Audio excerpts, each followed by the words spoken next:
जैसे मगोई मोहनी बान होथे, मोहनी बान होथे वो नैना तुहर। जैसे बाई मोहनी बान होथे, मोहनी बान होथे नैना तुहर। जैसे रानी मोहनी बान होथे, मोहनी बान होथे रे नैना तुहर। जैसे मटूरी मोहनी बान होथे।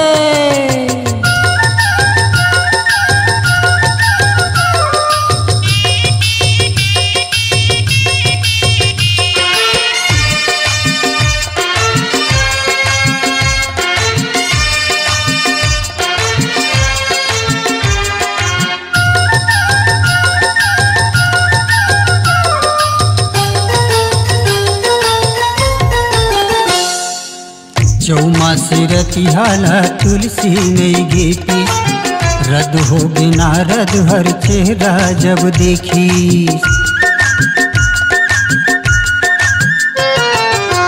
चौमासी रतिहाला तुलसी नहीं गीती, रद हो बिना रद हर चेहरा जब देखी। नर नजर चमके मागर लगते फांसी, नर नजर चमके मागर लगते फांसी। नारी नजर वैसे जेमा मातिस कैलासी वो बान होती। मोहनी बान होथे रे नैना तुहर। कैसे मटूरी मोहनी बान होथे, मोहनी बान होथे वो नैना तुहर। कैसे बाई मोहनी बान होथे।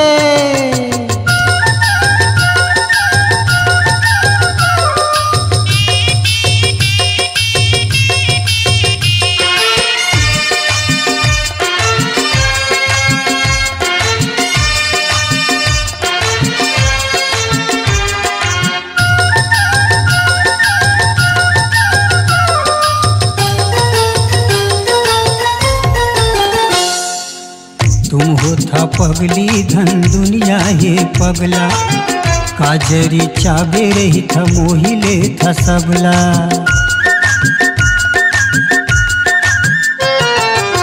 तुम होथा पगली धन दुनिया ये पगला।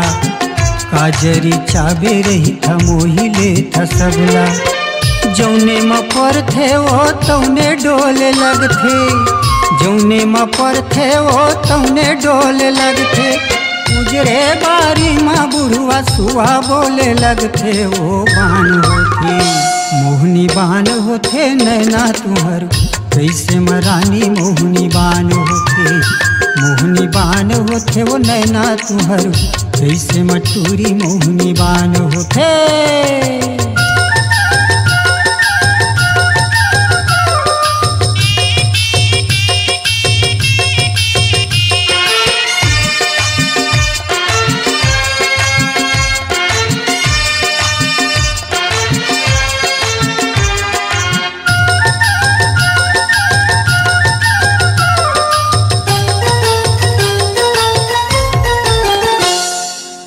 कला गढ़ी काया ये राम झाझर उड़गी। सीधवा रम तलिहा घलो मोह माया बुड़गी। कला गढ़ी काया ये राम झाझर उड़गी। सीधवा रम तलिहा घलो मोह माया बुड़गी। मुहलर बोही रहे आँखी भले चिपरी, मुहलर बोही रहे आँखी भले चिपरी। अमर कस बहे वन के बैठे छाती भीतरी वो बान होथे। मोहनी बान होथे नैना तुहर। कैसे रानी मोहनी बान होथे, मोहनी बान होथे रे नैना तुहर। कैसे मटूरी मोहनी बान होथे।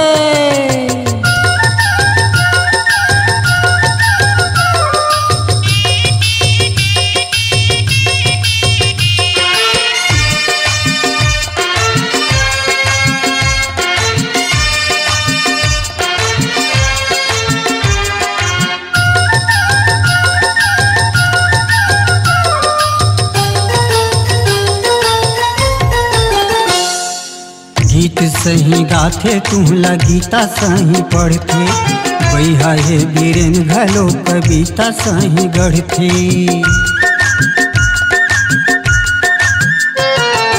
गीत सही गाथे तू लगीता सही पढ़थे भैया हे बीरेन घलो कविता सही गढ़थे कौन शुरुआ जाही तुहर तीर ले दुफल के कौन शुरुआ जाही तुहर तीर ले दुफल के कृष्णा विष्णु नाचिन तुहरे सही बन के वो बाण होथे मोहनी बाण होथे नैना तुहर कैसे मरानी मोहनी बाण होथे मोहनी बाण होथे रे नैना तुहर कैसे मटूरी मोहनी बाण होथे मोहनी बाण होथे वो नैना तुहर कैसे मबाई मोहनी बाण होथे मोहनी बाण होथे रे नैना तुहर कैसे मनोनी मोहनी बाण होथे मोहनी बाण होथे वो नैना तुहर कैसे मनोनी मोहनी बाण होथे मोहनी बाण होथे रे नैना तुहर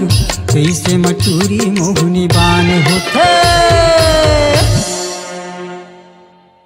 अपनी आवाज को दीजिए एक नया मकाम। डिजिटल रिकॉर्डिंग की दुनिया का जाना पहचाना नाम स्वरांजलि, जहां गूंजती हैं ध्वनियां अपनी माटी की सौंधी सुगंध के साथ। छत्तीसगढ़ी संगीत के विविध रंग जो पहुंचाते हैं पूरे प्रदेश में डिजिटल रिकॉर्डिंग के संग। स्वरांजलि स्टूडियो, नेमीचंद गली नंबर 2, गंजपारा, रायपुर।